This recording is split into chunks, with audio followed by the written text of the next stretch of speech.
অবসরপ্রাপ্ত brigadier general M Sakhawat হোসেনকে স্বরাষ্ট্র উপদেষ্টা পদ থেকে সরিয়ে দেওয়া হয়েছে। উপদেষ্টাদের দপ্তর পুনর্বণ্টনে বস্ত্র ও পাট মন্ত্রণালয়ের উপদেষ্টা হিসেবে দায়িত্ব পেয়েছেন এম সাখাওয়াত হোসেন। নতুন স্বরাষ্ট্র উপদেষ্টা হয়েছেন অবসরপ্রাপ্ত লেফটেন্যান্ট জেনারেল জাহাঙ্গীর আলম চৌধুরী। পাশাপাশি কৃষি উপদেষ্টা হিসেবেও দায়িত্ব পেয়েছেন তিনি। আজ 16 আগস্ট রাতে অন্তর্বর্তীকালীন সরকারের প্রধান উপদেষ্টার প্রেস সচিব শফিকুল আলম এসব তথ্য জানিয়েছেন। গত 8 আগস্ট অন্তর্বর্তীকালীন সরকারের প্রধান উপদেষ্টা হিসেবে শপথ নেন নোবেলজয়ী ডক্টর মোহাম্মদ ইউনূস। একই দিন শপথ নেওয়া অবসরপ্রাপ্ত brigadier general M Sakhawat Hossain স্বরাষ্ট্র উপদেষ্টা হিসেবে দায়িত্ব পান।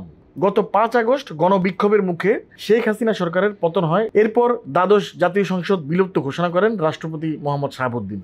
গত 12 আগস্ট স্বরাষ্ট্র মন্ত্রণালয়ের সম্মেলন কক্ষে হিন্দু মহাজোট নেতাদের সঙ্গে বৈঠক শেষে এম সাখাওয়াত হোসেন সাবেক প্রধানমন্ত্রী শেখ হাসিনাকে উদ্দেশ্য করে বলেন, আপনি আসেন আপনার দেশ, আবার আসেন, কিন্তু গন্ডগোল পাকাবেন না, তাহলে লোকজন আরও খেপে যাবে, আপনাকে আমরা শ্রদ্ধা করি।